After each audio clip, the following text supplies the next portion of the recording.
Now here's your host, Todd Freakishly Tall Friel. The mail is here!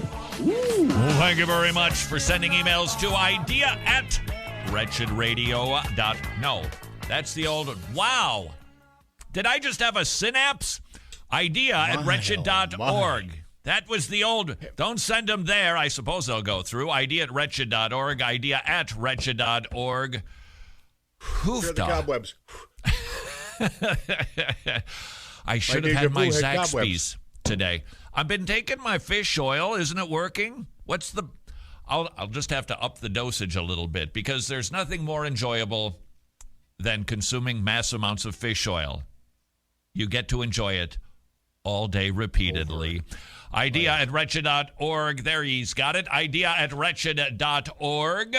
Some faith leaders have been pushing that Jesus was an asylum seeker. Ben sending an email wondering, is this preaching right? That Jesus was an asylum seeker when he went to Egypt.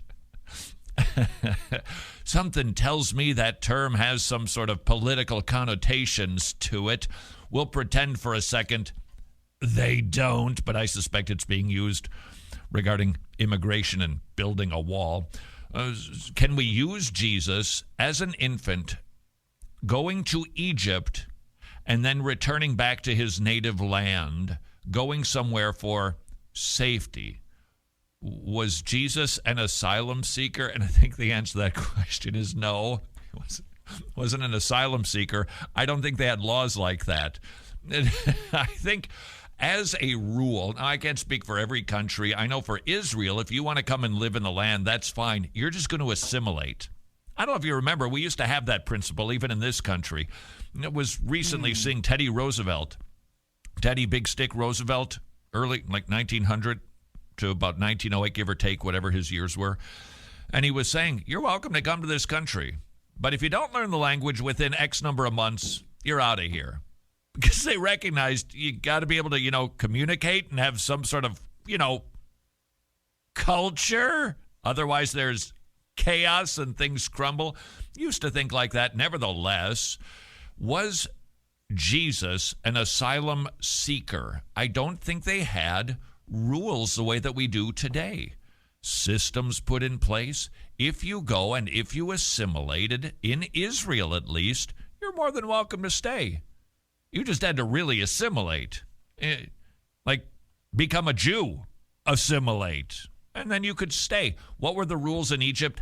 I don't know. They probably had more open borders than we have these days. Nevertheless, I don't think that he was breaking a law. How do I know that? Because God wouldn't command a breaking of a law. Furthermore, Jesus was going there because God commanded his parents to go there. And if you want to argue that God can indeed have his son break the law because he supersedes the law, I would say, okay, fine, because God commanded it. And it's really irrelevant. Third of all, I guess, it was a temporary situation. It was not going to set up a tent and live there forever, to dwell in the land. It was to keep his son from getting murdered by Herod. So was Jesus an asylum seeker? I don't think so. Nevertheless, I think we evangelicals should be having more conversations, polite ones, about the issue of immigration. Jesse writes, this might be a book recommendation for you. I have an autoimmune issue and deal with being sick a lot. I don't know how you do it, Jesse, truly. I am a crybaby of the highest order. And if God would give something, well, maybe he would just have to grow me in that regard. Because right now, I'm just telling you, I've got this thing right on the edge. Maybe it's a cuticle, it's not quite, but, I tore it off a little bit. Tony, look at this. Look at my, I got a little. Owie. Do you have a Band-Aid for that? Look at my other suit. Now, something more serious you can only imagine. By the way, speaking of painful health issues, please keep praying for Ray Comfort. Guess who's, leave it to Ray Comfort. Guess whose kidney stone is impacted? I didn't know they could, but it did. It is, and it requires, count them, 4 surgeries. He's gone through 2 of them. He's going through a short stint. That was a hint. He's going through a short stint, and then comes the 3rd operation, and the final one. I think they use some sort of laser to just blast the thing open. I'm telling you, if you want to become rich, and you should not want that, but nevertheless, if that's your heart's desire, you need to invent a pill, an essential oil, something that takes care of the kidney stones. I'm telling you, you are in the money. I've been talking to a number of people. I had no idea so many people have kidney stones. Bring up the subject at a party and get ready for wisdom tooth tales, because everybody is going to try to one up. Yeah, yours was 5 millimeters. Mine was 8 millimeters. I had 3 of them. I had 1 big one, 2 small ones. And for them to get it out, they had it. And it becomes like the wisdom tooth tale. You know, I had my wisdom teeth out. Yeah, how many did you have taken out? 2. I had 4 taken out. Is that right? Were yours impacted? Yeah, one of them was impacted. 3 of mine were impacted. How long were you in the chair? That's what you'll get by bringing up the kidney stone saga. You'll just get lots and lots of tales, because apparently lots of people go through it, and it is so painful that if you can just stand outside of the emergency room with your kidney stone essential oil. I shared this idea with Ray Comfort, and he said, we should call it living stones. And I said, no, we should call it wretched pain medication. We haven't worked out the terms of our deal, but we're going to get this thing figured out. Crying out. And then just stand there. And when somebody walks in curled up in a ball screaming, would you like an easy cure for your kidney stone? How much money you got? They will pony up. I'm just telling you, you are going to be rich in a hurry. Jesse, not kidney stones, autoimmune issue.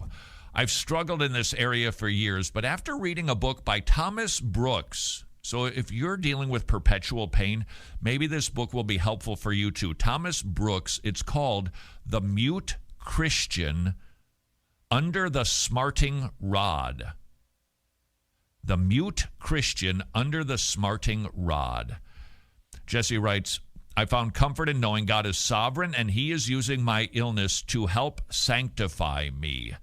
Indeed, that is what our good physician is doing. You can argue how you got the illness. Did God give it to you? Did the devil cause it? I'm more inclined to think the former than the latter. Nevertheless, the devil is God's devil, and you do not have any sort of ongoing illness or health issue that God has not providentially ordained.